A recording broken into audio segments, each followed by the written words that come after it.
किसान साथियों, धान की रोपाई के बाद जब धान की फसल 20 से 30 दिन की होती है तो क्या क्या हमें देखभाल करना है, किन खादों का प्रयोग करना है, ज़्यादा कल्ले हम कैसे ले सकते हैं, एकदम कंप्लीट जानकारी आपको देंगे।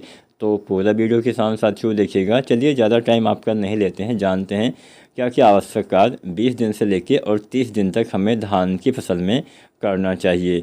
तो सबसे पहले बात करते हैं यूरिया खाद के बारे में। इसी समय हमें यूरिया का इस्तेमाल करना होता है। हालांकि पहली यूरिया रोपाई के समय या 1 सप्ताह के अंदर या 10 दिन तक आपको डाल देना चाहिए।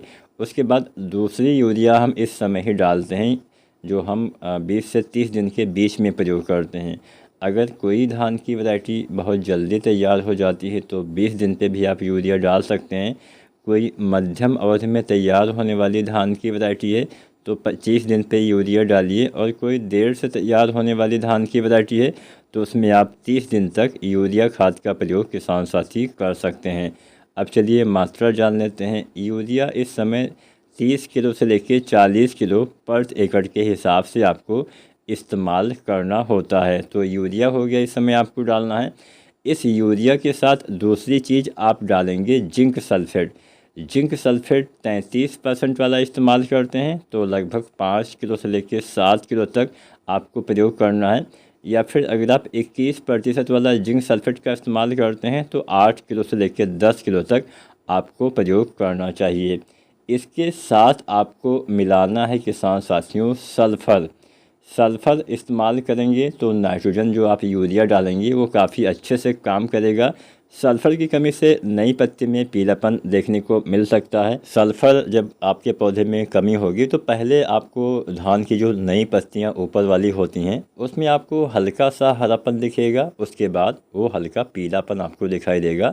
अगर सल्फ़र की कमी हो जाती है तो पौधे का विकास नहीं हो पाता है, पौधे बौने रह सकते हैं, विकास रुक जाता है। और सल्फ़र की कमी से 10-15% के आसपास उत्पादन भी आपको कम मिल सकता है। तो सल्फ़र भी आप डालिए, ये दूसरी खादों की क्षमता भी बढ़ाता है, मिट्टी में भी सुधार करता है।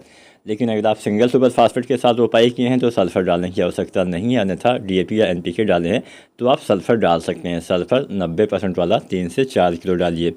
इसके साथ अगली चीज़ जो आप इस्तेमाल करने वाले हैं बहुत ही ज़्यादा काम करेगी, आपके पौधे में कल्ले, बढ़वार, फुटाव में काफ़ी हेल्प करने वाली है। इस चीज़ का नाम है ह्यूमिक एसिड। ह्यूमिक एसिड अगर आप इस समय डालते हैं तो पौधे में जड़ों के विकास में काफ़ी मदद करता है। जब जड़ों का विकास अच्छे से होता है तो फसल में कल्ले का फुटाव, हरियाली, ये तमाम चीज़ें आपको दिखाई देंगी। ह्यूमिक एसिड बहुत ही बढ़िया काम करता है। कुछ इसके महत्वपूर्ण कार्यों के बारे में बात करते हैं। अगर आप ह्यूमिक एसिड का इस्तेमाल अपनी धान की फसल में करेंगे तो पौधे के जड़ों के विकास में, खासकर द्वितीयक और तृतीयक जड़ों के विकास में हेल्प करता है। पौधे के अलावा मिट्टी में भी ये सुधार करता है, मिट्टी को भुरभुरा बनाता है जिससे वायु में संचार बढ़ता है, जिससे और अच्छे से जड़ों का विकास, जड़ों का फैलाव हो पाता है। पौधा इससे ज़्यादा से ज़्यादा भोजन भी अवशोषित कर पाता है, प्रकाश संश्लेषण में काफ़ी हेल्प करता है। मिट्टी में जो कुछ अघुलनशील तत्व होते हैं उनको घुलनशील बनाने का काम करता है। मान लीजिए आपने कोई खाद पहले डाली हुई थी, वो काम नहीं किया तो फिर से वो काम करने लगेगा, मतलब अघुलनशील को दोबारा से पौधे के लिए उपलब्ध करवाता है। तो ह्यूमिक एसिड जो आता है 98% वाला आप लीजिए 1 किलो के आसपास। तो यहाँ पे हमने 4 चीज़ें बताई हैं, यूरिया, जिंक, सल्फ़र और ह्यूमिक एसिड। सल्फ़र तब नहीं डालना जब आपने कोई इससे पहले सल्फ़र वाली खाद जैसे एसएसपी वगैरह डाली हुई हो, क्योंकि एसएसपी यानी सिंगल सुपर फास्फेट में सल्फ़र की मात्रा पाई जाती है। अगर आप डीएपी के साथ आपने रोपाई किया है या एनपीके 12-32-16 के साथ तो आप सल्फ़र डालिए। तो ये 4 चीज़ें आप डालते हैं तो आपके पौधे में अच्छे कल्ले आएंगे, अच्छा फुटाव होगा, हरियाली भी आएगी, अच्छी ग्रोथ भी होगी और बढ़िया उत्पादन मिलेगा। इसके अलावा आप, अगर आपकी फसल में बहुत ज़्यादा कमज़ोरी दिखती है तो आप एक एनपीके आता है 19-19-19, ये भी 25 दिन से लेकर 30-35 दिन तक आप चाहें तो प्रयोग कर सकते हैं। फसल में कमज़ोरी दिखे तभी डालना है, अन्यथा वैसे ही पैसा बर्बाद करने की आवश्यकता नहीं है। क्योंकि आवश्यकता हो तभी हम किसी चीज़ का प्रयोग करें तो फ़ायदेमंद होता है। आवश्यकता नहीं है, आप वैसे ही डाल देंगे तो उसका कहाँ से कोई ज़्यादा बेनिफिट आपको दिखाई देगा।